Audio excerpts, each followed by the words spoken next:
If you've walked the painful road of miscarriage or are facing the emotional toll of a long wait after a vasectomy reversal, you're not alone.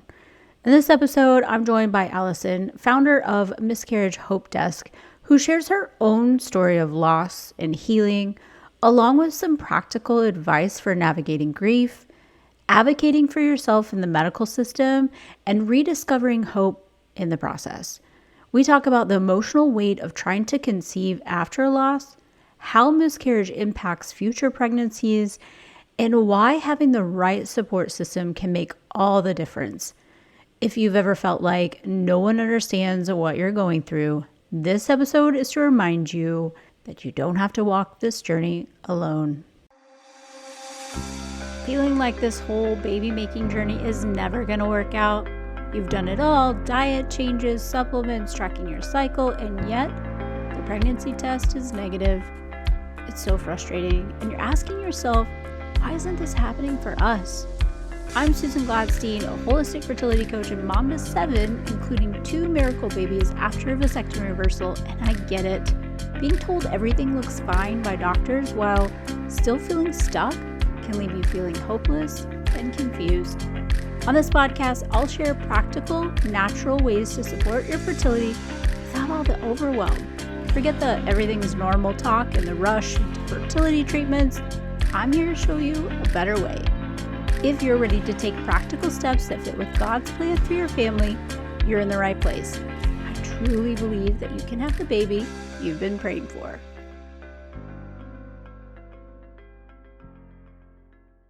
I'm so excited to have Allison here today, not because, well, the topic that we have today is not like the most joyful of things, but I also feel like it's so important, having experienced loss myself at 9 weeks and just like even getting pregnant after that again, and how it just kind of ruined things. But it seems to be such a prevalent thing in our community.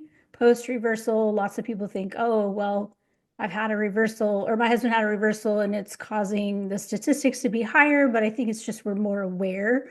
And so I really wanted to have just this open dialogue about it. So I'm curious, Allison, because you created the Miscarriage Hope Desk.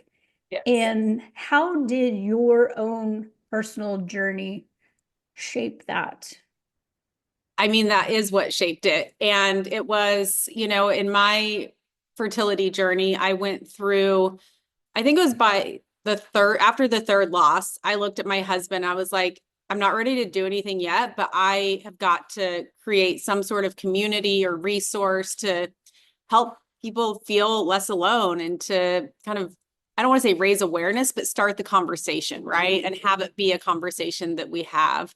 But I knew the timing wasn't right. I actually I have 1 biological son. I had a total of 6 losses. So I went through a lot of them, and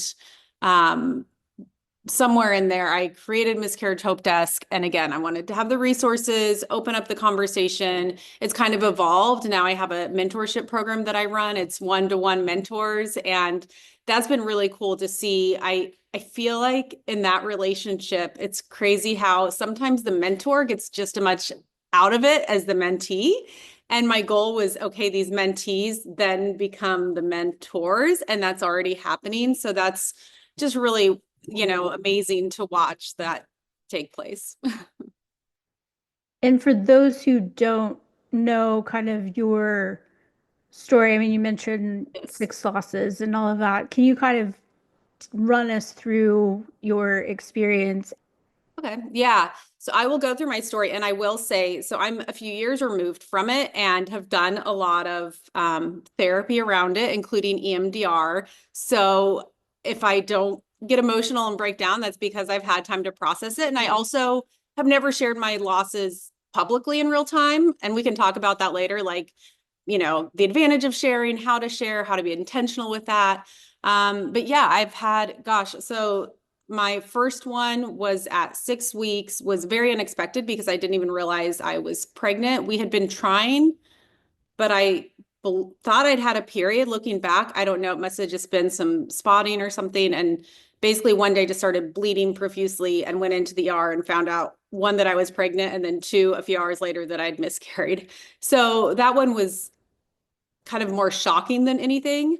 And then after that, went on to have a loss at 7 weeks and did some testing. Depending on the doctor, sometimes they'll wait until 3 losses. I was kind of like 35, 36 at the time, so they did some testing then. I found out I had a blood clotting issue called antiphospholipid syndrome. So took some steps to help with that, which is mainly being on a blood thinner during pregnancy. So for the third pregnancy, I did that, but still had a loss at 10 weeks. And then after that, had another loss after that, so we actually have adopted as well. So we had an adoption and then had a loss right after the baby, like we adopted, which, everyone says, oh, you'll just adopt and then magically you'll fall pregnant. And I did, but then had a loss like at 5 weeks, which was pretty quick. And also was different because like we had like a newborn literally in my arms as it was happening. And then after that, I went on to have my biological son. Tried once again and ended up with another loss at like 12 weeks. So, and then at that point, I kind of decided that I was happy with, where I was. And it was funny creating Miscarriage Hope Desk. I started doing it the year that right before I fell pregnant with my biological son. So it was this crazy thing where I started building Miscarriage Hope Desk, creating this vision of like, one, creating resources and information, basically like online, and also information to help women advocate for themselves in doctors' offices, to push for testing, to push for a cause, especially after multiple losses. And then also then just resources to help with support and to help women know that they can talk about it and how to talk about it and how to start that conversation.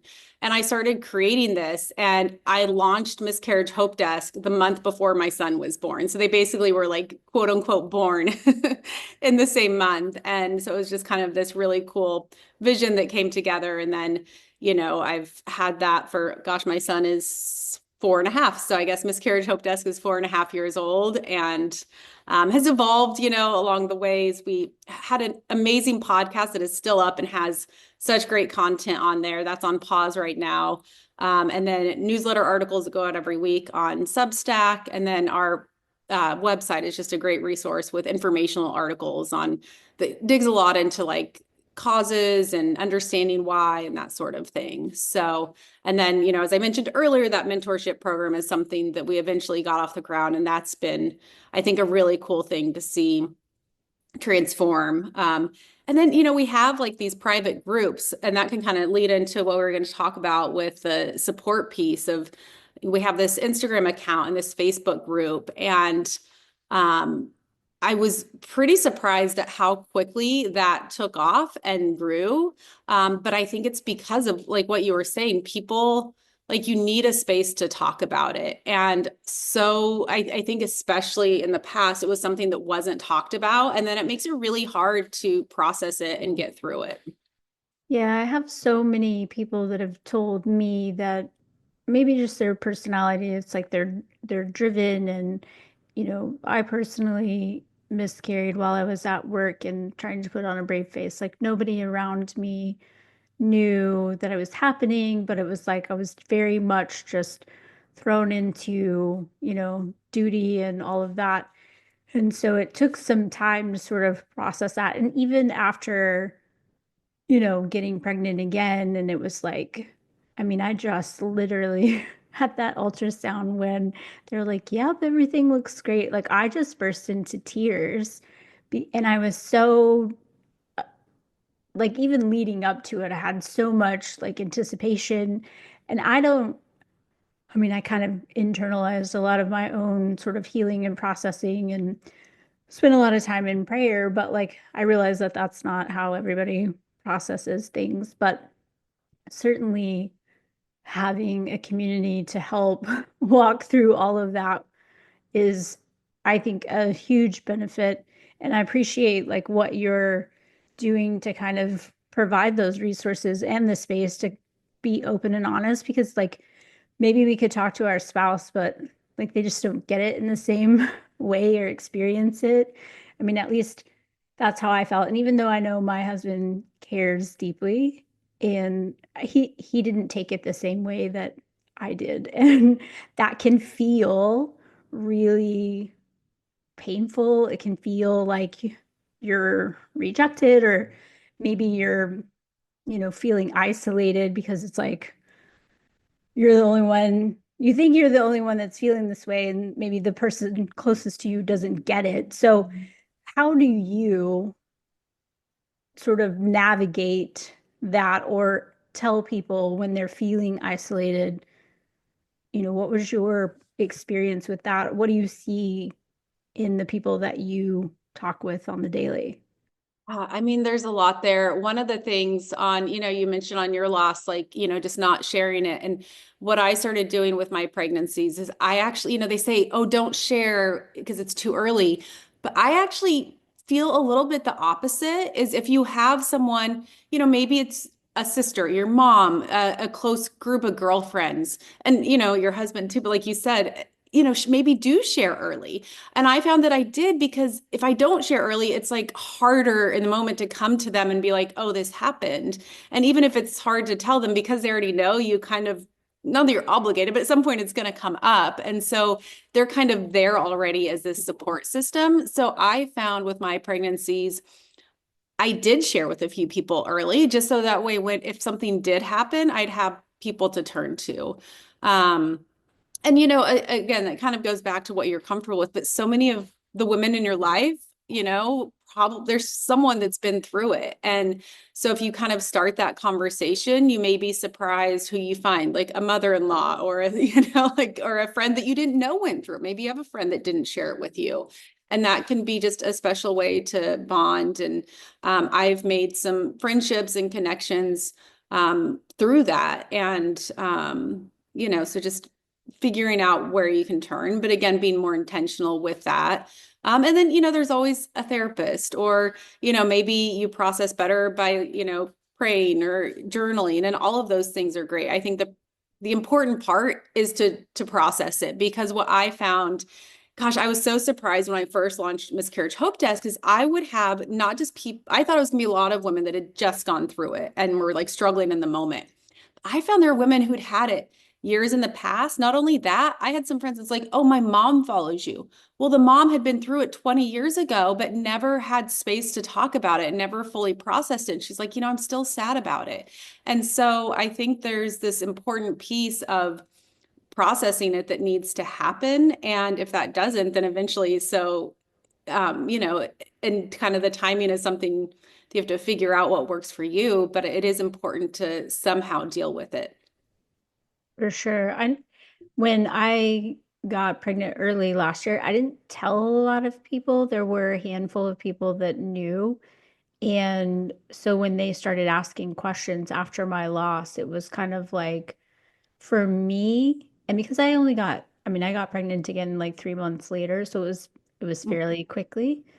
But I felt like I couldn't tell people and share the excitement in the beginning because I was like, kind of waiting for that shoe to drop, and I needed to be sure. And it was like until I went to that ultrasound appointment and saw everything was good. Um, and we told my 4-year-old, and she can't keep a secret. So then it was like everybody had to know. But I was also, and we had gone out of the country around that same time. So it was like closer to like 15, 16 weeks before I came out. So now everybody's like, wow, it's like the fastest pregnancy ever because I waited so long. But I think part of it was like just the processing piece of it for me because it happened so quickly. And I came to this moment where I was just like angry because I was like, I hadn't really planned, like I wasn't planning it, I wasn't preventing it, but it was really unexpected. I actually thought I was going into menopause. And so when I was like finally came to terms with like, okay, this is happening, it was taken away. And I was just so mad at God, like, why would you take this away from me? And Mhm. he said, I know, I lost my son too. And Yeah. I was like, I guess in that sense, it gave me peace. But then also, my due date for my baby was on the same day that I had miscarried. And I Mhm. took it as sort of like the God wink that I needed to like let go of the fears, let go of the doubts, and just trust that everything was going to be okay. And still, human nature, I'm like, still like, well, is everything okay? Everything okay? But like, I really had to lean into that, just trusting that Mhm. I was going to be okay because I some days I was not sure. And I think that for a lot of people who have, recurrent loss or even just long waits, Mhm. it can be so discouraging. So how do you help women hold on to hope while still acknowledging that there's some pain there? Yeah, it's difficult. And I think it's this weird balancing act of figuring out, I don't know. I guess in going through all of this, I always knew I was optimistic, but in going through all this, I'm like, maybe I'm unrealistically optimistic because each time I was just so convinced, like, this is the time. But oh, and I wanted to touch on, she'd mentioned, during your pregnancy that you really struggled. And that's another piece with Miscarriage Hope Desk that I talk a lot about making sure you're able to find joy when you do get pregnant again, because that is one of the hardest parts about miscarriages is it can rob the joy of the next pregnancy.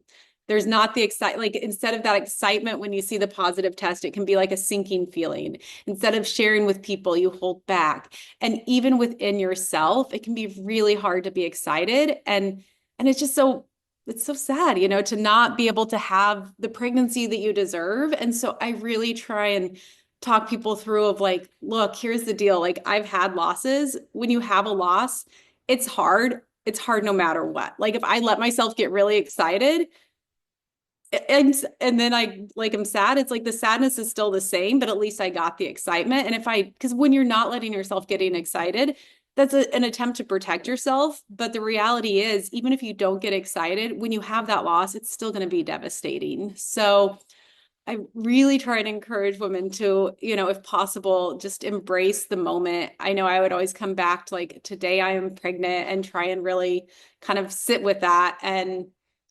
enjoy the moment for what it was and not worry about the future and the past. And that was hard. It didn't happen all the time, but I just really tried to allow myself that. And it can be like that's something I think that with miscarriage people don't talk about as much is like how it impacts so much of what happens in the future as well, and especially future pregnancies. Yes, for sure. Like, and I guess that was kind of the my moment of, and of course, my husband didn't process the loss in the same way that I did. So it could, a lot of the things that he was trying to say, because men tend to be fixers and they want to solve your problems for you. So it was like, just, and he's not normally an optimistic person. Like I'm the optimist and he's more the realist, but it was very much like, you know, it's all going to be okay. And, giving me these pep talks, which, like, thankfully, I was in a headspace to accept it and not be sort of resentful about that because I think that that can cause a lot of issues because I could imagine that, like, you don't, as the man, it's like you don't process it in the same way. It's not, your body and all of these things. And so when you're trying to be helpful and say the right things, but it's not taken in that light, it can cause a lot of just even more grief in your relationships. Do you see that a lot Yeah, with I do. couples? And I try and really I talk through, in some ways I look at it as my husband, I really had an opportunity early in our marriage to explore how we experience grief differently and what we need and to be able to communicate that. Like, maybe I need more hugs. He didn't need that. He just wanted time to go out by himself and process it. So opening that up and even gosh, at one point on Miscarriage Hope Desk, I had a checklist of like, here's different ways, kind of love languages, but a little different of like when I'm struggling, when I'm grieving, here's what I need. And, learning to be direct with that. Like I could really use, because I think his instinct was like, I'm just going to give her some space. But I'm like, but sometimes I actually would like you to come and give me a hug or to do this. And then, but what can I do? And because I think sometimes too, and he's done this now, is, we'll have friends that go through a loss and he'll reach out to the husband, because I think sometimes, and it depends on the loss, they do process it differently, but, they can have their own struggles and not someone to relate to, because it is hard. Like they stay strong for us and they experience it totally differently. And so I think, just as we can find like this women support group, and there was a guy, I don't remember the page, but on Instagram, there is a guy that is kind of creating this support group for the guys to kind of, relate to each other as well. But yeah, I would just use it as an opportunity to have that open communication of like, how can we support each other?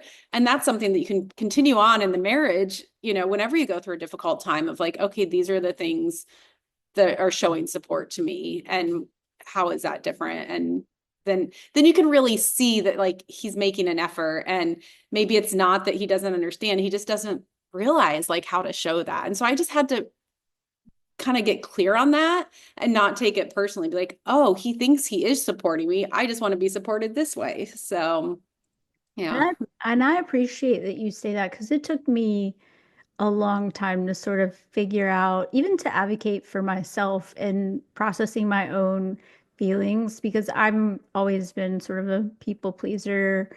Mm, I lost my dad to suicide when I was 14. So, I mean, I dealt with grief at a young age, but yep. probably not like I had to reprocess that as an adult years Mhm. later because I was just a kid and thought that, he had abandoned me. But even just like speaking up for myself and having sort of the courage to say like this is how I need to be loved or ask for help.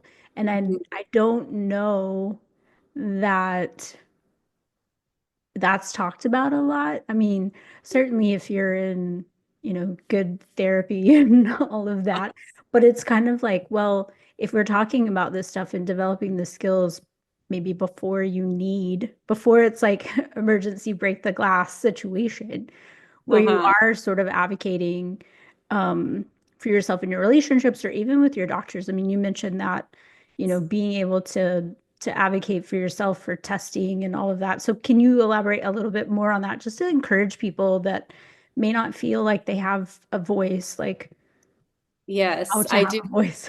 I want to touch on one thing you said, then I'll switch to advocating. But I do think there's a thing that happens too with some of these losses is that the doctors just treat it very medically.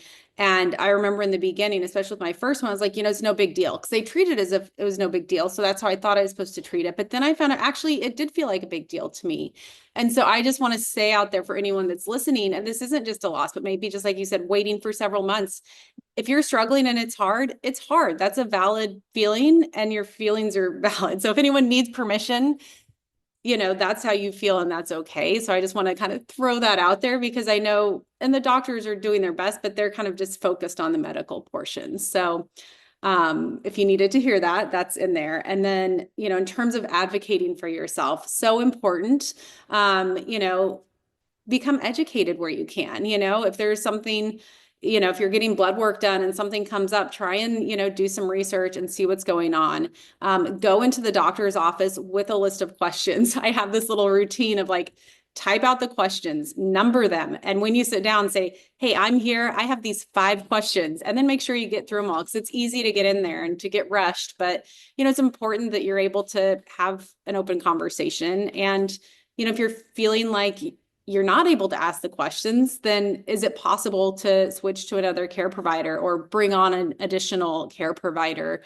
But it really is important. And it's important for you to be involved and, work with someone that also feels that way. But it's easy for things to get overlooked. And so if you have, the other thing I like to say is if you have any feeling about something like, oh, I feel like this, like there's something in you that kind of feels like you should head in a certain direction, also listen to that. I think fertility can be a great place to kind of tap into intuition or those little God nudges of like, let's go this direction because I think it's happening. And if you just kind of tap into that, sometimes you'll figure out the right path.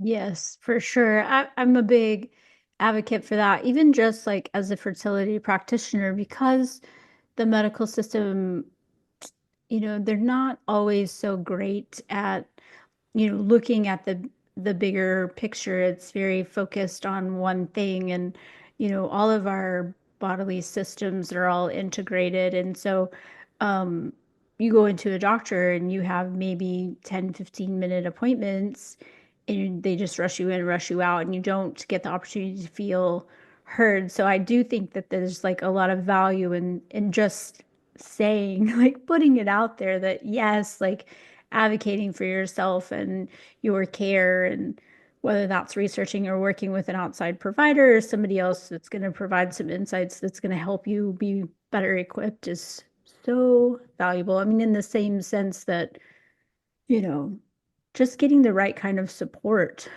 Mhm. through, if it's a community like what you've got going on, or counseling or all of that. What do you usually recommend for women to help them kind of find the support that they need? Yeah, and that varies just so much. And I think one of the keys is to not become overwhelmed and feel like, oh, I have to do all these things. Like I remember early on, I went to this acupuncturist and it was kind of like a long drive, and she wanted me to come 3 days a week. And it was just like so stressful. And finally, I just stopped going. And I did actually end up doing acupuncture again. I found another practitioner. She came to my house. I didn't have to drive. I just felt better being around her. And so I think that's part of it, is like making sure you're surrounding yourself with people that you resonate with and that you feel kind of connected to, versus just like, oh, I got to do it. Like have this checklist and doing all the things. You cannot do all the things. There's so many things out there. So finding what works for you. And like also, with the groups, like, there's in-person support groups. I tried that once. I'm more of an introverted person, and that wasn't for me. It wasn't going to help me, but there were people there and I could tell like that they needed it.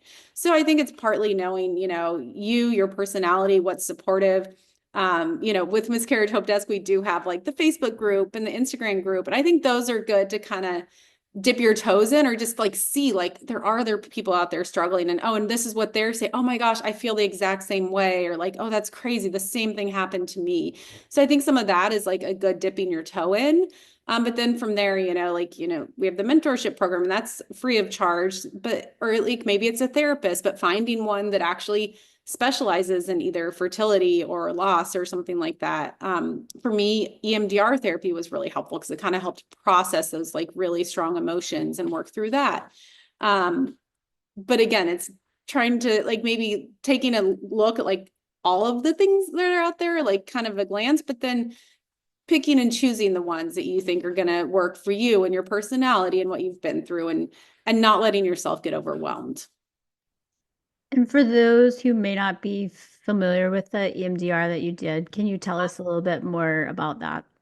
Yeah, so it stands for eye movement, some sort of eye movement, rapid eye movement. And like, so the idea is you kind of like talk about this traumatic thing you went through, and they do the rapid eye thing, and then you kind of process through the strong emotions come back up, and it kind of helps to process them. Like, I guess the idea is these emotions, like I mentioned earlier, if you don't talk about it or think about it, they kind of like stay in you. And so it helps to sort of release them. And that's part of the reason as I mentioned, when I told my story, I may not break down as I tell this. That doesn't mean it wasn't significant and hard and difficult, and I didn't cry many a tears, but because I've processed those, and part of that's EMDR, I now am able to talk about it without, because there were times where it was a loss and I was like, every time I'd even mention it, I would just like, and so for me, and the lady I saw, it wasn't even rapid eye movement, but it was similar. So, I'm not a therapist or an expert, but I have done it. And for me, it really worked. So, I think especially if you're having really strong emotions and that reaction of like every time this thing comes up, I like get choked up and I can just, like almost feel a heaviness in you. It kind of helps to release that. For sure. I think partly because like nobody in my family ever really, like nobody talked about feelings, or any of that when I was growing up. And it was, a lot of things were just sort of swept under the rug, and it was, roses and rainbows everywhere. And then as an adult, I found out there's all these skeletons in everybody's closets, which was like kind of shocking to me. But because I grew up in that way where you just put on a brave face and you just dig in and do what you're supposed to, I held a lot of emotion back. And a few years ago, I was doing some different yoga mythologies, and one of the girls was doing a lot of like hip flexor release techniques that they use for people with PTSD with the military. And man, if I didn't just lay there shaking and crying, but although not fun, not a fun experience, I will say that like a lot of that came out to where instead of me just bottling everything up all of the time and probably just walking around like a stressed out crazy person, I was able to sort of process and let go of a lot of that stuff where now I just wholeheartedly admit like I'm an emotional person. I will cry at commercials and feel all the empathy and whatever and not apologize for it like I used to. I used to apologize for the way that I felt.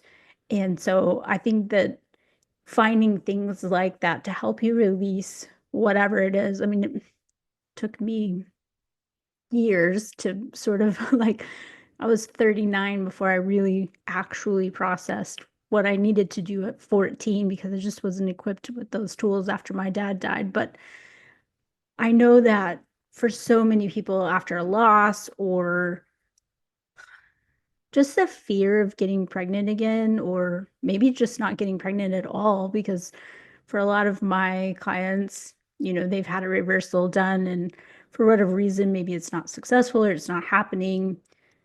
And that can be paralyzing. How do you encourage women to sort of just step forward in faith while also protecting their heart?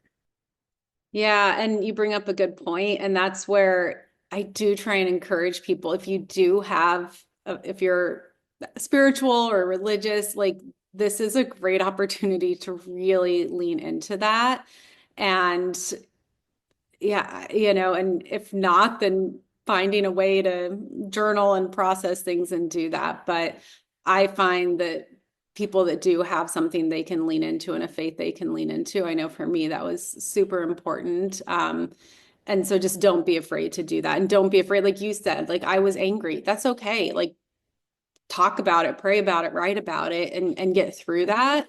But you'll come out of it like a better version of yourself. So just kind of be in the process. That's kind of how the grieving is too. It's like it's these waves, and you just kind of have to allow yourself to be in the process and go through it and know that on the other side is, a better version of yourself.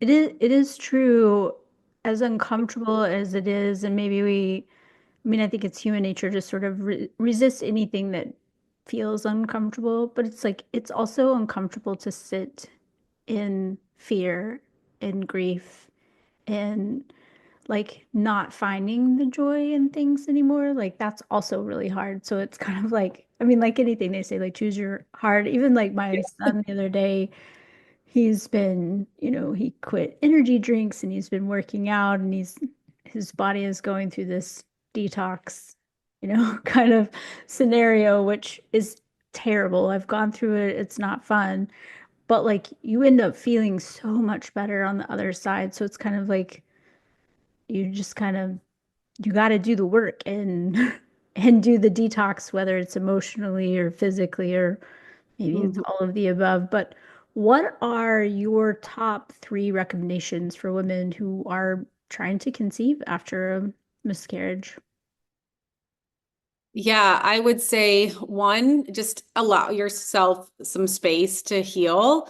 A lot of times, I mean, I was guilty of this. I had a loss. I'm going to get pregnant immediately and forget about that. Like as soon as I get pregnant, that's the solution. And it's not, right? Like you've got to kind of like we've this episode talked about, but so just giving yourself some time to do that.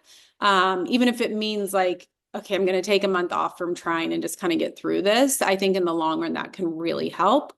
Number two would be don't be afraid to advocate for yourself with your doctor.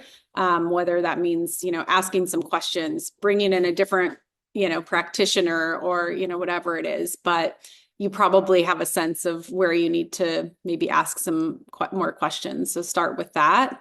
And then the third one is just finding a way to allow the joy back in. If you're kind of doing the work to heal, but like we were talking with if you get pregnant again, like allowing yourself to be joyful, and even if you don't, like kind of figuring out ways to bring that back, but not in like this, fake optimism way, but like, okay, I can actually, be happy again. And, with the trying to conceive, I mean, mine was several years of that, but finding ways, like my husband and I would go to, like, we're going to go to dinner tonight and we're not going to talk about fertility or babies. We're just going to be us, so kind of having those kind of moments too, where we're going to put that to the side and also, do both things can be true at the same time.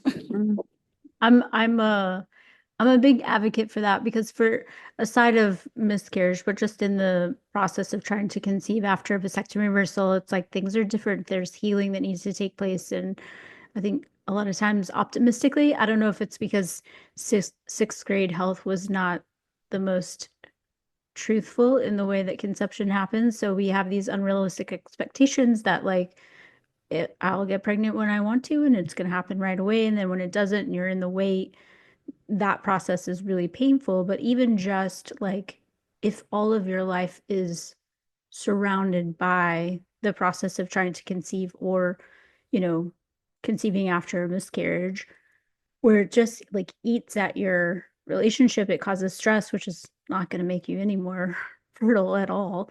But like really connecting outside of just trying to conceive, I'm a huge advocate for that, because it's like at one point, hopefully you get pregnant or you have a baby, and then what? Like if all of your time is wrapped around this, and I'm a firm believer, like if the Lord's placed it on your heart to have a baby, like it'll happen, and it may not look the way you think it will or in the time frame that you want it to, but if it's on your heart, it'll happen. And I mean, you even you have adopted a baby, so like that may have not been something that you had planned or thought of, but like I imagine that you just think that that's the greatest gift.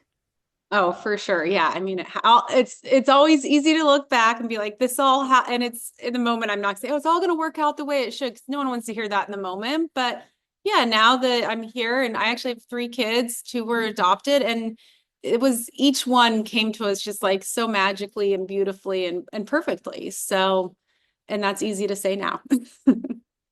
Yes, I'm a big fan of I say that a lot too. I say, you know, that it's all going to work out in perfect timing, but I waited 2 years for our baby, and I was devastated each and every month when things would go by and it didn't happen in the time frame that I would. And then I could look back and be like, "Oh, thank you for not having it happen at that point when I thought I needed it, that it was the exact time." So sometimes I think even just holding on to that glimmer of faith helps just reduce the stress of it all, because like you do have to have, hopefully you put your faith in something. But what's one piece of encouragement that you'd give to the woman who's listening right now, who's just feeling discouraged, she's losing hope, she wants to give up? I would just say I know it feels isolating, and it feels like it's hard. It is. And my encouragement would be, you're not alone. There's other women that are, no stories exactly the same, but also you're not alone, and other women are going through it. I see you, and I know how hard it is, and just hang in there. Well, thank you so much for taking the time to share your story and wisdom. And I want to make sure I'll have it in the show notes, but how can people find you and Miscarriage Hope Desk?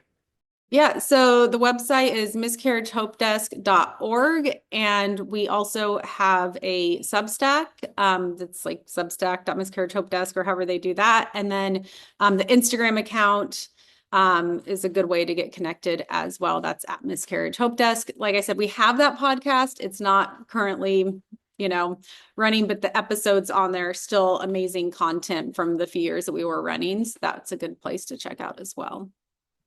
Awesome. And I'll make sure that that's all in the show notes as well. But thank you so much for taking the time to just spread some understanding and love and care to a community of women who may have otherwise felt alone. I appreciate you very much.